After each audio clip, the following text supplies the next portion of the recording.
देखो land use categories में दो तरह का एरिया होता है। पहला ज्योग्राफिकल एरिया, पहला रिपोर्टिंग एरिया और दूसरा ज्योग्राफिकल एरिया। ठीक है, अब ये ज्योग्राफिकल एरिया को मेजर कौन करता है? सर्वे ऑफ इंडिया। इसमें अंतर ये है कि जो रिपोर्टिंग एरिया है ये चेंज हो जाता है depending on the estimates of the land revenue records, इसके हिसाब से। लेकिन जो ये ज्योग्राफिकल एरिया है this does not change, this remain fixed as per the survey of India. Survey of India के मेजरमेंट्स के हिसाब से ये जो ज्योग्राफिकल एरिया है वो फिक्स रहता है और ये चेंज हो जाता है। नेक्स्ट देखो लैंड यूज़ कैटेगरीज़। कितने तरह की लैंड यूज़ कैटेगरीज़ हैं? टोटल 9 तरह की 9 types of land use categories इसमें बताई गई हैं। सबसे पहली है फॉरेस्ट। फॉरेस्ट में जो एक्चुअल फॉरेस्ट कवर है और जो एरिया क्लासिफाइड एज फॉरेस्ट, इसमें क्या करती है गवर्नमेंट जो है वो कुछ एरियाज़ को आइडेंटिफाई करती है फॉर द फॉरेस्ट ग्रोथ। तो इस हिसाब से जो area under actual forest cover है ये चेंज हो सकता है। मतलब एरिया क्लासिफाइड एज फॉरेस्ट है, दिस कैन बी चेंज्ड अगर there may be an increase in category without increase in the actual forest cover.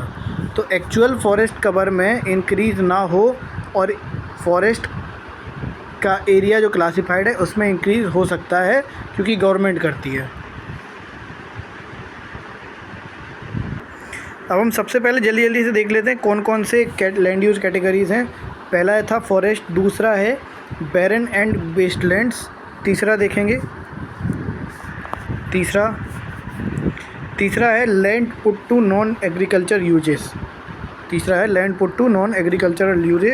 चौथा है एरिया अंडर परमानेंट पास्चर्स और ग्रेजिंग लैंड्स, पाँचवा है area under miscellaneous trees crops groves not included in net sown area, छठा है culturable wasteland. Next है current fallow और this is fallow other than current fallow. उसके बाद है नेट जोन एरिया। तो इतनी लैंड यूज़ कैटेगरीज़ हैं जो हमको पढ़नी है। अब आ जाते हैं और ये बैरन लैंड्स और वेस्टलैंड क्या होती हैं।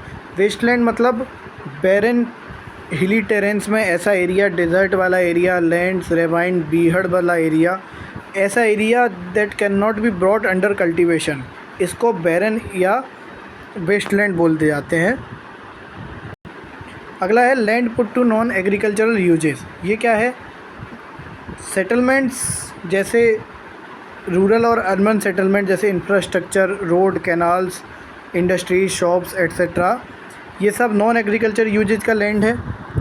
और ये जो लैंड यूज़ कैटेगरी है इसमें इंक्रीज़ हो सकता है अगर हम सेकेंडरी और टर्शरी एक्टिविटीज़ को बढ़ाते हैं, तो इस टाइप ऑफ लैंड में इंक्रीज़ देखने को मिल सकता है।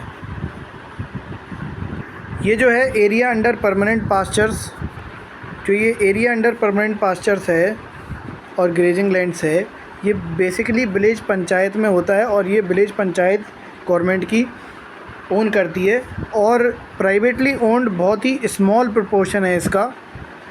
और ये जो विलेज पंचायत के अंदर परमानेंट पास्चर्स और ग्रेजिंग लैंड्स हैं ये कॉमन प्रॉपर्टी रिसोर्स में आती है, this comes under the common property resource.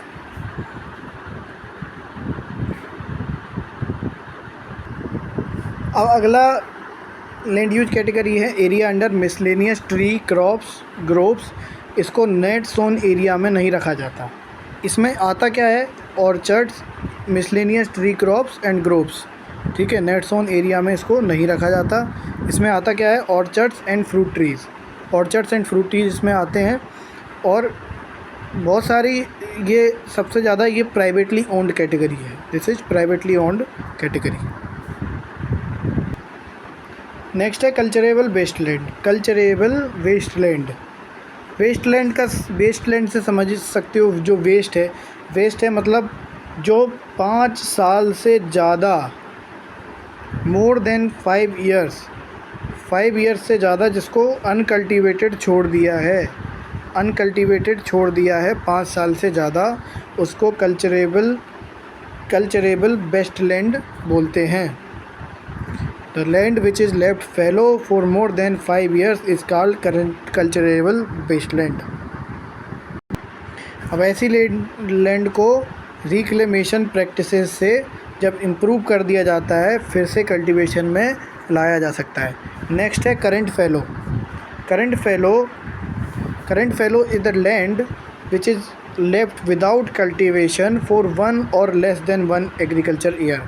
एक या उससे कम एग्रीकल्चर ईयर में अगर किसी लैंड को अनकल्टिवेटेड छोड़ दिया जाए तो उसको हम करंट फैलो बोलते हैं। मतलब करंट में जो फैलो है इसमें है क्या कि लैंड को थोड़ा सा रेस्ट देने के लिए ये प्रैक्टिस एडॉप्ट करी जाती है और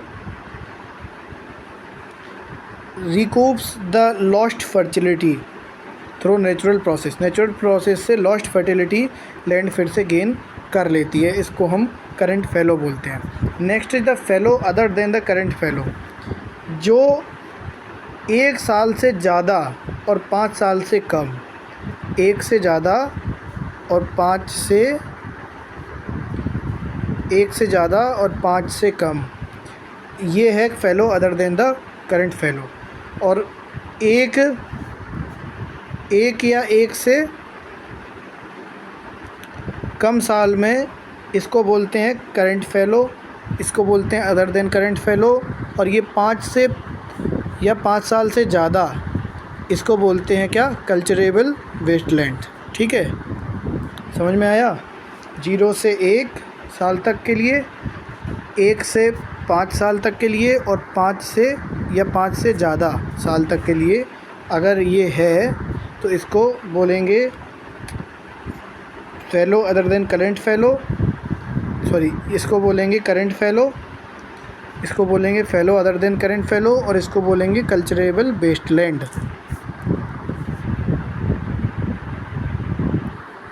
अब जो नेट सोन एरिया है, नेट एरिया सोन में क्या क्या यूज होता है, क्या क्या आता है। ये वो फिज़िकल एक्सटेंट है जहाँ क्रॉप्स उगाई जाती हैं और हार्वेस्ट करी जाती हैं। उस एरिया को क्रॉप्स उगाई जाती हैं जिसमें और हार्वेस्ट करी जाती हैं, उस एरिया को नेट सोन एरिया बोलते हैं। और ये 46% है इंडिया में। यहाँ देखते हैं जो लैंड यूज है, लैंड यूज़ में 3 तरह के चेंजेस आते हैं। लैंड यूज़ में 3 तरह के चेंजेस आते हैं जो कि लैंड यूज को अफेक्ट करते हैं। सबसे पहला है size of economy. Size of economy, जब इकोनॉमी का साइज़ बढ़ेगा तो पॉपुलेशन बढ़ेगी, इकोनॉमी का साइज़ बढ़ेगा, इससे इनकम लेवल्स बढ़ेंगे, अवेलेबल टेक्नोलॉजी बढ़ेगी। ये सारी चीज़ें बढ़ने से क्या होगा कि लैंड पे जो है प्रेशर बढ़ता जाएगा, लैंड पे प्रेशर बढ़ेगा।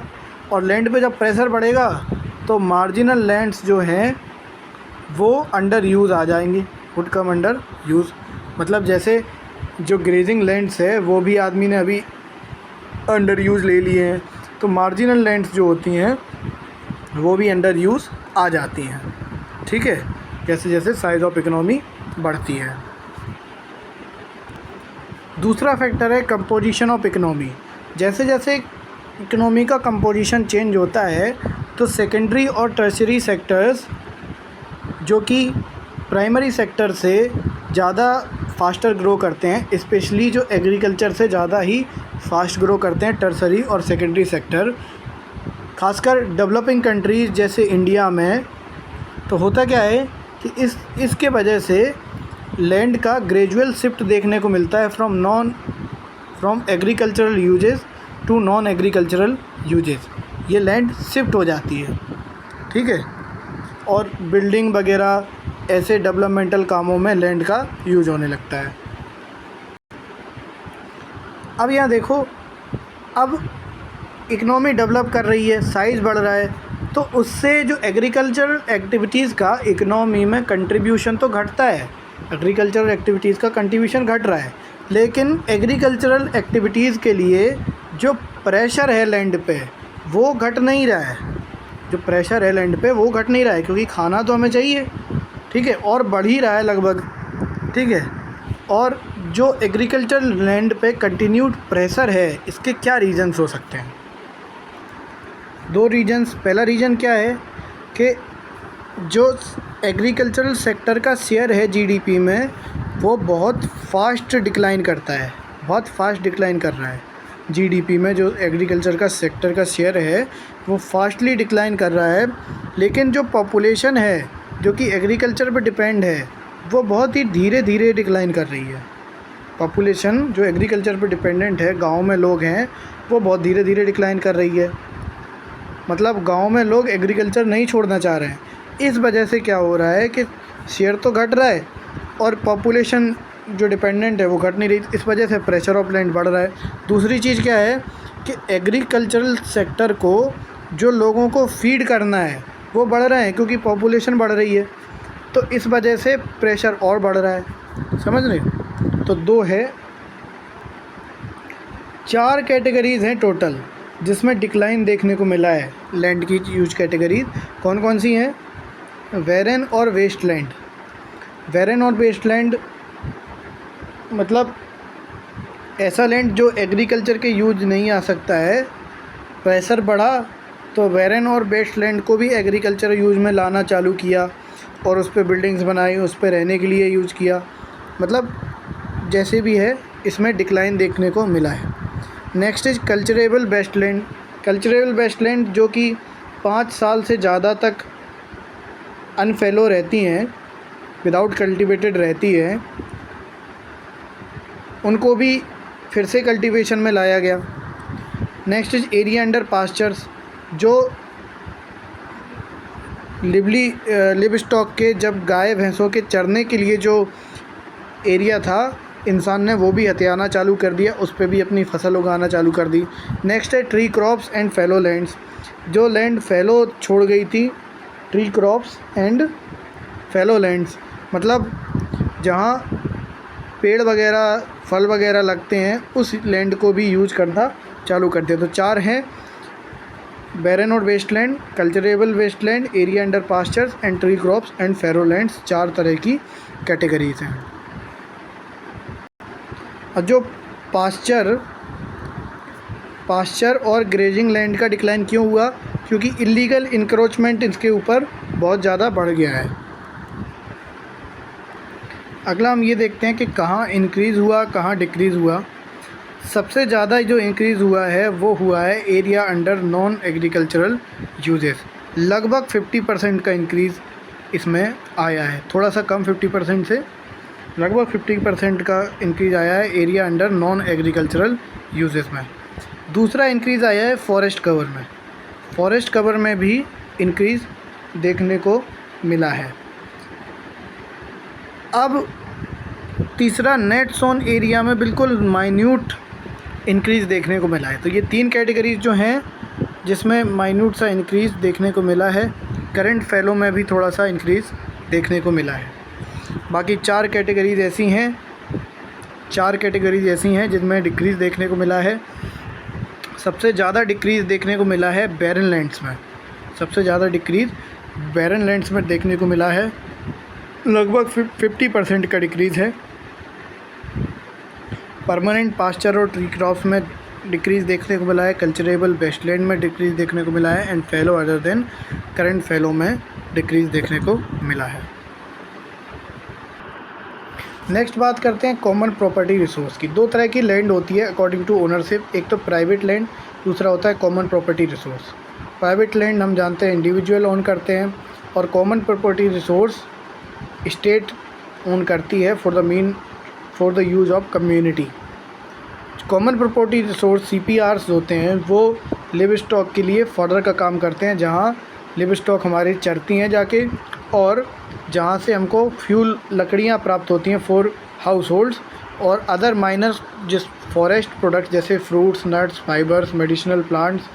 ठीक है, रूरल एरियाज़ में ऐसी लैंड बहुत ज़्यादा रिलेवेंट है। किसके लिए? लैंडलेस और मार्जिनल फार्मर्स के लिए बहुत ज़्यादा CPRs रिलेवेंट हैं।